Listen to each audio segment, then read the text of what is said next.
Hello, and welcome to the AMA's Steps Forward podcast series. We'll hear from healthcare leaders nationwide about real-world solutions to the challenges that practices are confronting today. Solutions that help put the joy back into medicine. AMA's Steps Forward program is open access and free to all at stepsforward.org. Hello, and welcome to this episode in the AMA Steps Forward podcast series. This is your host, Dr. Kevin Hopkins, a family medicine doctor and physician director of health system engagement here at the AMA. What gets in the way of you or your team delivering great care for your patients? Do you tackle these obstacles as they come one at a time? Maybe you just work around them, choosing an alternate route when the road you prefer becomes blocked. Some practices and health systems have chosen to develop a strategic, holistic approach to identify and remove barriers that come between us and our patients. I'm joined today by our two guests. Dr. Suzanna Fox is an OBGYN physician and chief physician executive for the Southeast region at Advocate Health. And Yasemin Moore is the associate vice president of clinician leadership and development at Advocate Health. Thank you both for being willing to share your experience and expertise with our listeners. Thanks for having us. Thank you. At the outset, I should point out that over the last 3 years, Advocate Aurora Health and Atrium Health have merged under the name Advocate Health. Headquartered in Charlotte, North Carolina, Advocate Health has a combined footprint across 6 states: Alabama, Georgia, Illinois, Michigan, North Carolina, South Carolina, and Wisconsin, with 162,000 teammates, more than 35,000 aligned physicians and medical staff, caring for patients at more than 1,000 locations, including 69 hospitals. Before we get started in our conversation today, would you both please tell our listeners a little bit more about yourselves and your background? Dr. Fox, let's start with you. So thank you very much. So as stated, I'm an OBGYN physician. I've been at Atrium, now Advocate Health, for more than 34 years. I have the enviable position of not ever having to have a resume, as I did my internship and residency here at Carolinas Medical Center in Charlotte, North Carolina. In 2018, I started the women's service line for Atrium Health, and since then have held multiple leadership roles within the medical group. And now, as stated, I serve as a chief physician executive of the North Carolina and Georgia division for Advocate Health. In this role, I lead Best Place to Care, which is what we're here to share today. I did grow up in London, England, but I did my medical training at the Medical College of Georgia. I have 3 amazing sons, and I've been married to my husband, Bobby, for more than 32 years, who is also a physician at Atrium Health. Wonderful. And Yasemin, how about you? Sure. Thank you for having me. I have my background in health administration, and I've been with Atrium Health, now Advocate, for over 14 years, always working in some capacity with our physicians and APPs, first in the space of leadership and development, and then since 2018, as Dr. Fox shared, working alongside her in driving Best Place to Care forward. I am originally from Istanbul, Turkey, but have lived most of my life in the Charlotte area. And I also have 3 children and an amazing husband. So thanks for having me. Wow, you both have such an interesting international background. I'm really interested to hear your perspectives on our topic today, especially as you both mentioned, we're going to talk about the Best Place to Care initiative. But before we get into that specifically, I want to just point out that Advocate Health recently received gold level recognition by the AMA's Joy in Medicine Health System Recognition Program. And this was specifically for the Southeast region, your region, Dr. Fox, and I know that you're working towards gold recognition enterprise-wide. So congratulations for this achievement. I wanted to ask, what does this recognition mean for your team, and how does it reflect your organization's commitment to physician well-being? Yeah, that's a great question. So certainly we know that the AMA has a huge commitment to physician and APP well-being, and that's why this award means so much to us. We know that within our region, we have been a leader in this space for many years, as has the AMA. The AMA is very recognized for its reputation, for its respect in our communities, and advocacy for our physicians and APPs. So receiving this award was not only a testament to the work we lead for our region, but also for AMA to recognize the work further showed our physicians, our APPs, our communities, how invested we are in the work.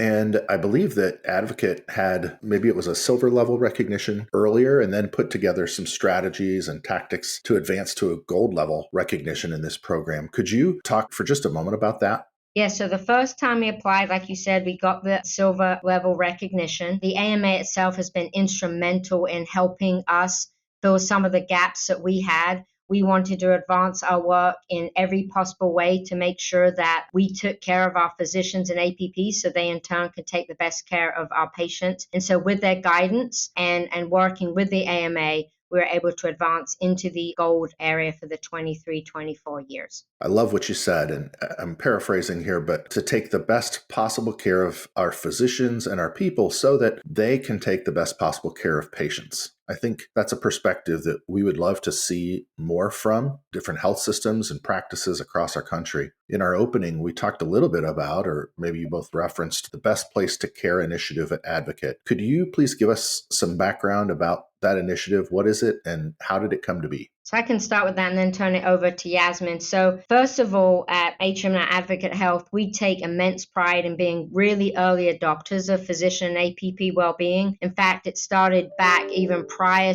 to the COVID-19 pandemic. In 2019, under the leadership of Scott Rissmiller, who now serves as our Chief Clinical Officer, and myself, we really started the Best Place to Care strategy, which was a unique focus and attention to physician and APP support.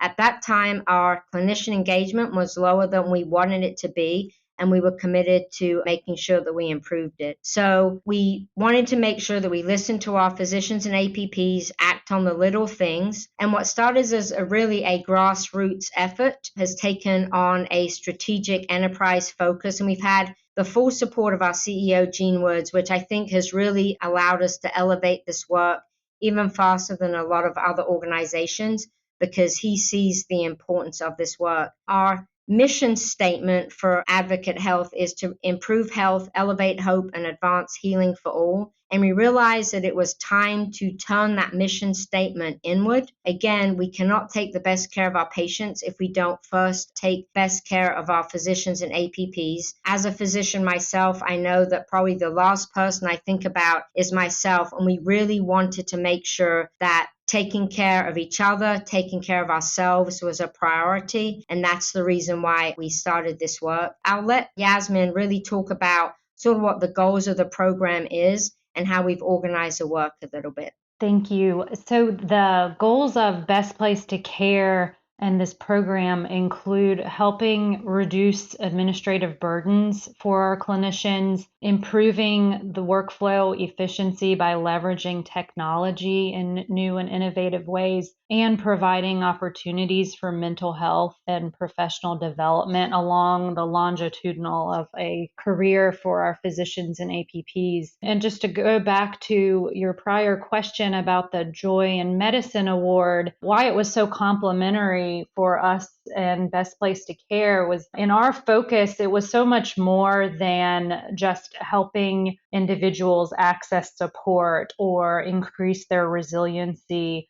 We really took a systemic look at how can we support individuals when they need help, when they need those mental health programs, and what is the system's responsibility to help reduce those burdens, kind of remove the pebbles from the shoe, so to speak, and those daily hassles that are really getting in the way of our clinicians and their patients.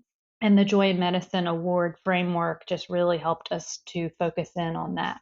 Yasemin, thank you. That's such a great point, because the main purpose of the Joy in Medicine recognition program from the AMA is, yes, of course, to recognize health systems that are prioritizing and investing, particularly in physician well-being. But it really does go beyond that. It's ultimately meant to be a roadmap. It's meant to be a roadmap that practices and health systems can use to design their path to organizational well-being, both now and in the future. So with the criteria that are set forward, they're evidence-based, and we hope that health systems will use those criteria as a framework in order to know what to do first or what to do next in order to help along their organizational well-being journey. So thank you for calling that out. And I love that some of the top priorities with the Best Place to Care initiative were to reduce unnecessary task work and burdens, particularly from physicians and others. Are you able to speak about some of the top priority projects that have come out of the Best Place to Care initiative, and what have some of the biggest successes been? Sure. We have so many that we could name. So we'll start with some of the key initiatives and successes. One is just the overall branding of this body of work. We know we've had teams involved in supporting clinician and teammate engagement for some time and really focusing our efforts in creating best place to care gave us a name. It gave us a tagline, the caring for you while you care for others, as you heard Dr. Fox mention. And that brand has really started to be recognized across our organization. So using that as part of our communication strategy, which Dr. Fox will share a little bit more about in a moment, has been a big part of our success. The second piece that has been really a game changer for us has been our commitment to assessment. Thanks to the AMA and the organizational biopsy, we're now diligently measuring our progress and it's informing our work. And we have a consistent language to speak across our enterprise when we talk about best place to care and how we're assessing our initiatives. Some other areas of success, just going back to the technology, we this past year have been expanding on a pilot for an AI digital scribe, which has been tremendously helpful to many of our clinicians in helping reduce their EMR burden and helping them work more efficiently. And that is all based on feedback that we have been receiving from our clinicians. To that end, I'll let Dr. Fox speak to communication and feedback and how that's been a success point for us.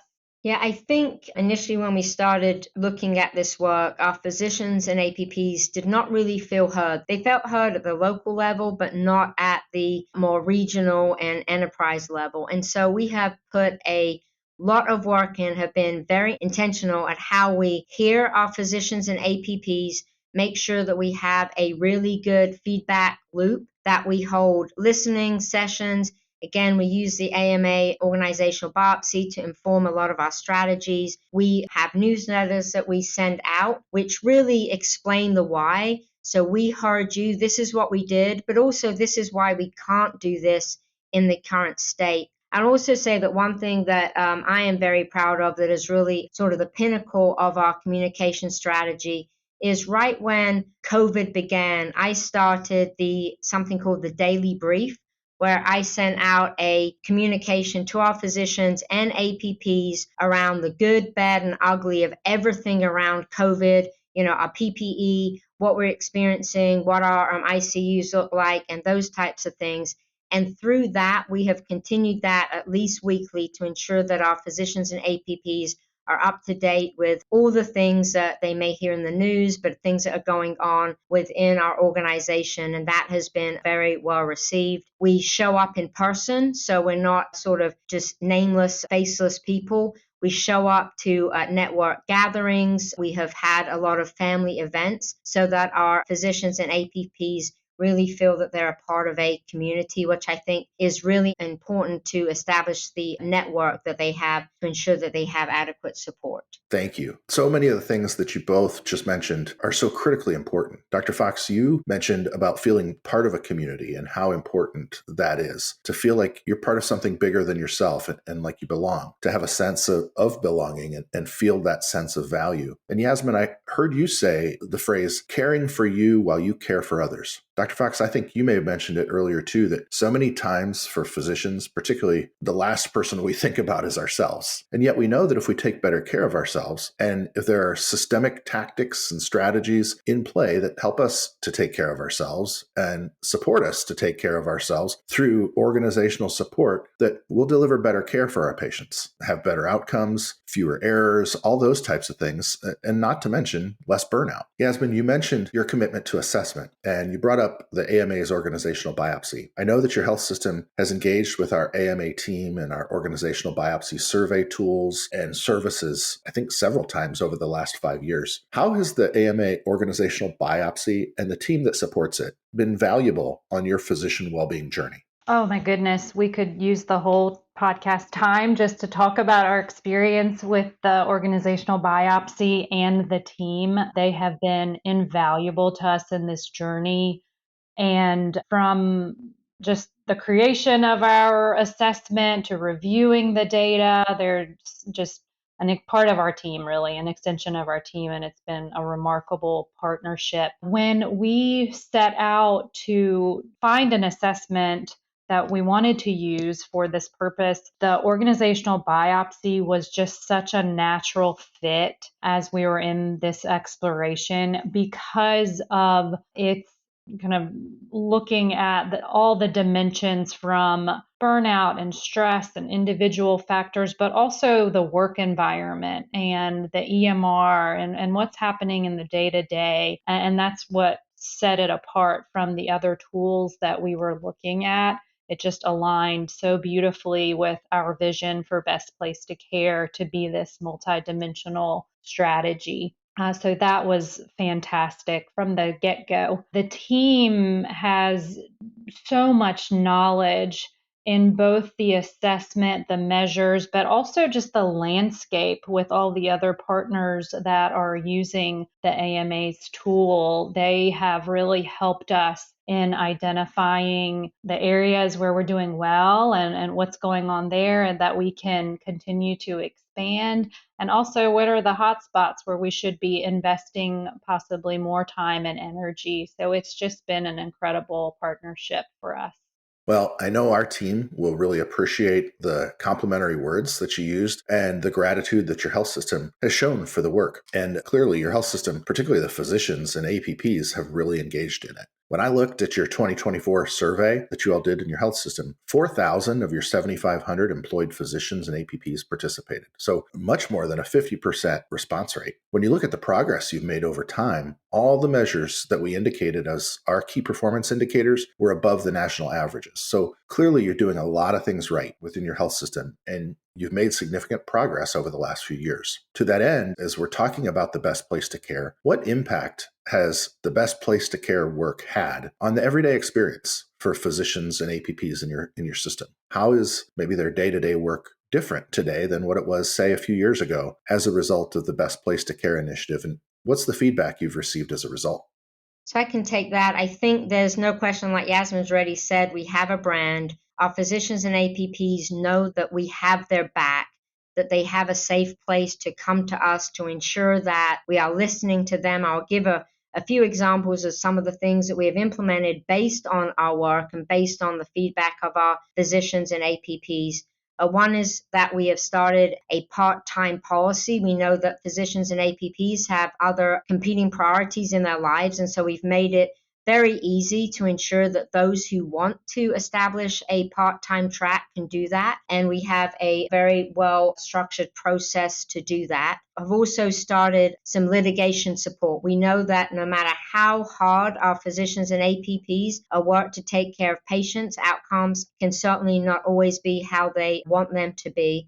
And so just the thought of litigation can really take a huge personal toll on our physicians and APPs. So we have, based on, what they have asked for, we have a huge wraparound service for our physicians and APPs around litigation support, also on physician and APP relations. So if you're having a hard time with someone that you're working with, that we have a very objective way to work with that. And as Yasemin has already stated, we have an ambient listening where we're really working on virtual scribes. We're looking at in-basket support and how we can really decrease that time in the in-basket and decrease that work outside of work. Our organization has also just started their own sort of AI group that is really working on what processes we may have for our physicians and APPs moving forward so that we can use AI to the best of our ability to decrease the burden that we put additionally on our physicians and APPs every day. Those are some really great examples of projects that your organization's working on to help improve the system and to bring the joy of the practice of medicine back. You mentioned listening sessions and your team understanding that this is a safe place to give suggestions and feedback and that you have their back. And psychological safety is so important. How did you actually go about getting input from frontline caregivers, physicians, and others? And then how did you prioritize those to end up with some of the projects you've been working on?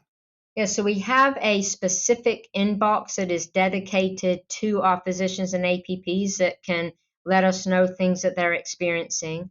Then we've also had many virtual listening sessions and in-person listening sessions. We know as we look, and thankfully to the AMA with our organizational biopsies and the way they're able to stratify the data, we know what demographics are struggling the most. So, for example, we've seen that women in medicine potentially have more stress than men in medicine. And so we have spent a lot of time speaking with our women in medicine to help understand that, to understand what we can do to take that some of the burdens off of them. So, and then obviously as certain things happen in our country, and we all know that there's a lot of things going on in our country that is difficult, especially in the political landscape, that we'll have listening sessions to make sure that our clinicians feel heard and they feel supported by our organization through things like, the changes in Roe versus Wade and the most recent with the potential ICE raids across this organization.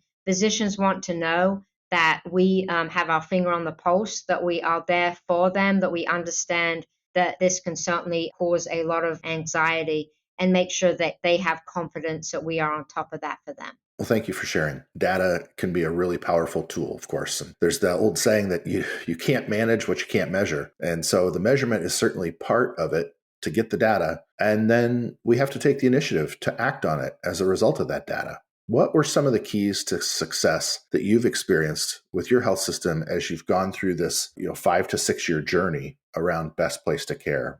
What's been the key to the success? I think certainly, and Yasemin, I'll let you add too, but the keys to the success is, like I said before, even though our organization is big and getting bigger, that we do have a strategy and a way to take feedback, explain the why to our physician and APP colleagues, use the data to inform the strategies that we have. We design it very well around a core group. And then again, we have ambassadors that also go to different areas. We make sure that our frontline physicians and APPs are well aware of this. To the point, Kevin, that you've already made, we've been doing the organizational biopsy now in the Southeast for several years. And the fact that we see improvements almost in every single area help us not only define our strategies, but also give us confidence in what we're putting into place is really working. And I'll just add, I know we've touched on this a little bit, but a key to our success has been the communication back to our clinicians. There is nothing worse, and we've probably all experienced this, but than taking the time out to weigh in and give your perspective or feedback on something and then wondering, did it go into a black hole or was my voice really ever heard? And Dr. Fox, through her authentic leadership style, has just really set for all of us the ability to be authentic and transparent in sharing. We heard you say this, and this is what we're doing about it. And that's been a really key success point for us because it's not only helped us to stay on track to what are the relevant priorities that our clinicians are asking for and needing, but also how do we continue to tell the story and earn trust in this process. And that's just compounded over the years when we hear feedback, actualize change based upon it, and then earn trust to do that again. And people trust us with their feedback and to be able to help advance other initiatives. So that I'd say that's been a key to our success. And I think just telling our story, both internally and externally, and opportunities like this, it's internally has allowed for more of our clinicians to feel connected with the organization and this strategy, and to also just feel grounded in knowing they work in an environment where people really care about them and the organization really cares about them. And that's very important.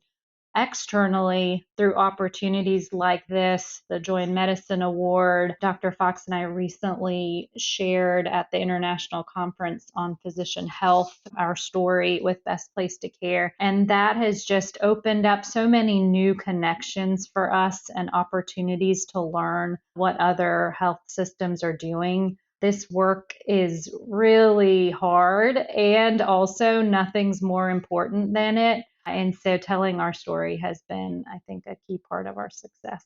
Well, that's great. Yes, the ability to celebrate successes is so important. And when you're doing some things right and people find out about it, it's naturally going to gain attention because we all want to find out how to do things that are best for our physicians and other healthcare professionals. So thank you for sharing that. I appreciate it. You also mentioned building trust. Building trust and maintaining trust is, as we know, no easy task. And that importance of communication, circling back. Many people in our organizations will feel that if they don't ever hear anything back from a suggestion or feedback that they've given, that means nothing happened with it. And we probably didn't even listen to them. One of you, it might have been Dr. Fox, said earlier, sometimes communicating back on why we're unable to do something can be very valuable. Almost as valuable as what we are able to do in order to help improve a situation or circumstance. So closing that communication loop is vitally important to success. Certainly in thinking of success, your organization has also received a Duke Endowment grant highlighting the Best Place to Care initiative on your application. So congratulations on that. How did the AMA's Organizational Biopsy and your Joy in Medicine Recognition Program Award, how did any of those things help with the process of applying for and ultimately receiving this Duke Endowment grant? Yes, I'll say that, first of all, the Duke Endowment have been an amazing partner for us at Atrium Health and now advocate for many, many years. I think over the last year or so, they have absolutely prioritized clinician well-being. And so when we reached out to them and highlighted the work that we had been doing around physician and APP well-being, knowing that it aligned very, very well with what their priorities were, we had the opportunity to not only tell them about our work, to tell them about Best Place to Care and how it's advanced over the last several years, but also how we've been recognized by the AMA in the Joy in Medicine Award. And so with that, again, with the AMA's reputation, understanding that the AMA have such a huge priority around physician and APP well-being, knowing that you have the confidence in us to give us that award based on the knowledge of the work that we're doing and knowing that it was a priority for them. It was what they said was a very easy decision for them to give us the grant, which has further given us the ability to expand our work by, adding more resources and support to the work that we do.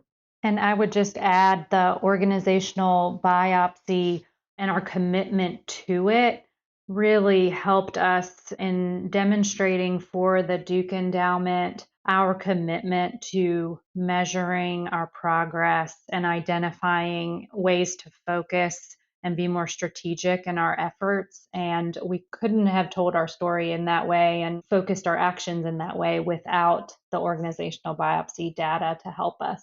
Wonderful. Well, this has been a really great discussion, and I know we could go on for a lot longer, and I know it would be valuable, certainly to the three of us, and I think to those listening too, but we're running close to being out of time for today. So as we wrap up, are there any last bits of information or pearls of wisdom that you think would be pertinent to share with our audience today? Yeah, the one thing that I'll say is, especially as the field of medicine changes, we know that this, we will never be finished with this work.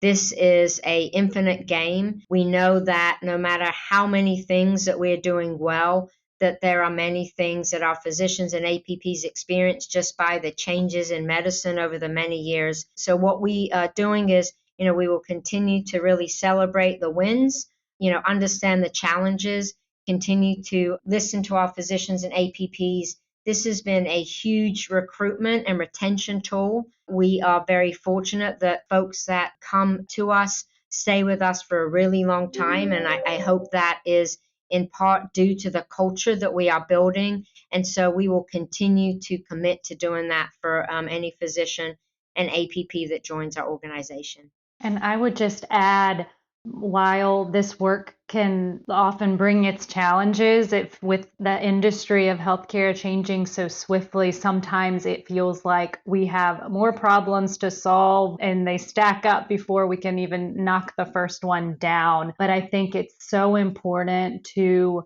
just take that one step forward and another one to continue making that impact for our clinicians and care teams, and leaning on resources from the AMA and other health system partners has just been invaluable. So I would just encourage our listeners to take the next step. And there's so much momentum in this space, and sometimes it just takes taking the first step forward and to continue making that change. Wonderful perspective from both of you. We do have to start somewhere, right? And I think, as you said, Dr. Fox, this will never end. We'll never fully get to our destination of physician and healthcare professional well-being, but we should prioritize progress over perfection and then take the next best step, do the next right thing. So thank you both. Dr. Suzanna Fox and Yasemin Moore from Advocate Health have been our guests today. Be sure to check out the episode description to explore the resources that we've mentioned today, including information on the AMA's Organizational Biopsy, Joy in Medicine Health System Recognition Program, and tools from the AMA Steps Forward series that can help you and your organization along your well-being journey, and also to support your individual well-being. Be sure to check them out, and until next time,